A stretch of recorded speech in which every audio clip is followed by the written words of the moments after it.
आज हम पढ़ने वाले हैं हाइपरलिंक्स के बारे में। हाइपरलिंक का यूज़ होता है आपके डेटा को आपस में कनेक्ट करने के लिए। जैसे आपने किसी वर्कशीट के किसी भी सेल या किसी शेप में एक लिंक क्रिएट कर दी, आप जब भी उस लिंक पे क्लिक करेंगे तो वो आपके किसी दूसरे वर्कशीट या किसी शेप या किसी दूसरे एप्लीकेशन को ओपन कर देगा। तो इससे आपको क्या होगा, डेटा आपस में इंटरकनेक्टेड रहेगा और आपको डेटा को एक्सेस करना आसान रहेगा। इस सेक्शन के अंदर हम अलग अलग हाइपरलिंक्स और उनके यूज़ के बारे में सीखेंगे।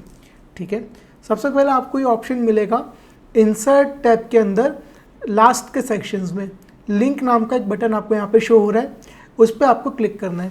जब आप उस पर क्लिक करेंगे तो इस प्रकार का एक डायलॉग बॉक्स ओपन होगा। इसमें आपको लिंक के रिलेटेड सारे ही ऑप्शन शो होंगे। ठीक है, आपको यहाँ पर कई अलग अलग सेक्शंस दिख रहे हैं। जैसे लेफ्ट हैंड साइड में एक साइड बार है, देन ऊपर एक टेक्स्ट टू डिस्प्ले नाम का एक बार है, उसके नीचे एक बॉक्स बना हुआ है। इन सभी ऑप्शंस की हेल्प से आप अपने लिंक को कस्टमाइज़ कर सकते हैं। जो आपको लेफ्ट में साइड बार ओपन हो रही है, इसमें आपको 4 ऑप्शंस दिख रहे हैं, एग्जिस्टिंग वेब पेज और file, place in this document, new file और लास्ट में मेलिंग ऑप्शंस। ऊपर आपको दिख रहा है टेक्स्ट टू डिस्प्ले कि आपके जो लिंक है उसका नाम क्या रहेगा। ठीक है, आप यहाँ पे जो भी लिखेंगे उस नाम से आपकी लिंक क्रिएट हो जाएगी। देन सिलेक्शन ऑफ फाइल, वो जो आप लिंक क्रिएट कर रहे हो अपने डेटा के लिए, वो किस डेटा से लिंक्ड रहेगी। वो डेटा आपका हो सकता है कोई दूसरी वर्कशीट, कोई दूसरी वर्कबुक या कोई भी आपका दूसरा सेल या कोई एप्लीकेशन। ठीक है, एक एक करके हम सारे टाइप्स ऑफ लिंक को समझते हैं। सबसे पहले एग्जिस्टिंग फाइल और वेब पेज। अगर आपको किसी वेब पेज से लिंक करना है, फॉर एग्जांपल कोई वेबसाइट है जिसका आप लिंक अपनी वर्कशीट में एंटर करना चाहते हैं, तो आप यहाँ पर एग्जिस्टिंग फाइल और वेब पेज का यूज़ कर सकते हो। आपको इसी डॉक्यूमेंट में किसी एलिमेंट से लिंक करना है। अब एलिमेंट दूसरी वर्कशीट हो सकती है, कोई शेप हो सकता है, कोई दूसरा सेल, कोई चार्ट, कोई भी चीज़ इसमें हो सकती है। तो वो सब आएगी प्लेस इन दिस डॉक्यूमेंट के under. Then create new document. जब आप इस लिंक का यूज़ करेंगे तो जब भी आप लिंक पर क्लिक करेंगे एक नई फाइल क्रिएट हो जाएगी, जो भी नाम आपने सिलेक्ट किया होगा उस नाम से। Last email address. आपके कंप्यूटर में अगर आउटलुक कॉन्फ़िगर्ड है तो आप अपने माइक्रोसॉफ्ट एक्सेल से डायरेक्टली मेल सेंड कर सकते हो। इससे आपका आउटलुक ओपन हो जाएगा, जो भी आप डिटेल्स डालेंगे उन डिटेल्स के साथ एक मेल कंपोज हो जाएगा। ठीक है, अब एक एक करके हम इनको समझते हैं। सबसे पहले हम एक एप्लीकेशन दूसरी एप्लीकेशन या दूसरी फाइल को कैसे ओपन कर सकते हैं एक्सेल के थ्रू। तो हम यहाँ पे जाएंगे एग्जिस्टिंग फाइल और वेब पेज में, और यहाँ पर लेट से हमको टेली प्राइम की एक लिंक एंटर करनी है कि जब भी हम इस लिंक पे क्लिक करें तो टेली प्राइम ओपन हो जाए। तो हम लिस्ट में से टेली प्राइम ओपन कर लेंगे। ठीक है, हमारे जो टेली प्राइम का आइकन था वो डेस्कटॉप पर ही था, तो हमने लुक इन में डेस्कटॉप सेलेक्ट कर लिया और यहाँ पर हमको टेली प्राइम का शॉर्टकट शो हो रहा है। ठीक है, जब आप यहाँ पर टेक्स्ट टू डिस्प्ले पर जाएंगे तो वो आपसे पूछेगा कि आपको किस नाम से लिंक क्रिएट करनी है। तो हमने लिंक का नाम रख दिया टेली प्राइम। देखिए, पहले तो पूरा पाथ लिखा आ रहा था टेक्स्ट टू डिस्प्ले में, मतलब कि अगर आप डायरेक्ट ओके कर देते तो ये पूरा पाथ आ जाता लिंक के नाम की जगह, पर हमने इसको रिमूव करके सिर्फ टेली प्राइम लिख दिया। ठीक है, देन लास्ट में एड्रेस है। एड्रेस के आगे लिखा हुआ है कि आपका टेली प्राइम के आपके कंप्यूटर में लोकेशन क्या है। आप इस पर ओके क्लिक करेंगे तो इस प्रकार का एक लिंक बन गई है। इस ब्लू कलर के लिंक पे जब आप क्लिक करेंगे तो आपका एक डायलॉग बॉक्स ओपन हुआ है। इसमें एक्सेल आपको एक वार्निंग दे रहा है कि अगर ये कोई एक्सटर्नल लिंक है तो इसमें कोई वायरस या कोई मैलिशियस सॉफ्टवेयर हो सकता है। पर हम यहाँ पे ओके क्लिक करेंगे तो इस प्रकार से आपका टेली प्राइम ओपन हो जाएगा। अब आपने एक बार अगर लिंक को यूज़ कर लिया तो लिंक का कलर पर्पल हो जाएगा, जो आपने गूगल पे भी देखा होगा। तो इस प्रकार से आप कोई भी दूसरी फाइल या इवन कोई दूसरी एप्लीकेशन हाइपरलिंक की हेल्प से ओपन कर सकते हो। Then place in this document. आप चाहते हो कि शीट 5 की एक लिंक बना दें, तो जब भी आप उस लिंक पे क्लिक करेंगे आपका शीट 5 ओपन हो जाएगी। अगर आपकी शीट 5 काफ़ी बाद में, काफ़ी पीछे है, तो आप जब भी उस लिंक का यूज़ करेंगे तो आप डायरेक्टली शीट 5 पर पहुँच सकते हैं। ठीक है, then create a new document. Create a new document में आपको लिखना होगा कि आपके जो नई फाइल बनेगी उस फाइल का नाम क्या होगा।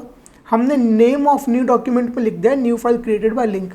आप अपने रिक्वायरमेंट के अकॉर्डिंग कोई भी नाम सेलेक्ट कर सकते हैं। देन फुल पाथ, जो नई फाइल बनेगी वो सेव कहाँ पे होगी, तो आप चेंज पे क्लिक करके अपने कंप्यूटर में कोई भी पाथ को सिलेक्ट कर सकते हैं। ठीक है, देन जब आप न्यू फाइल पे क्लिक करेंगे तो देखिए आपकी एक नई फाइल बन गई है और इसका नाम वही था जो आपने यहाँ पर एंटर किया था, new file created by link.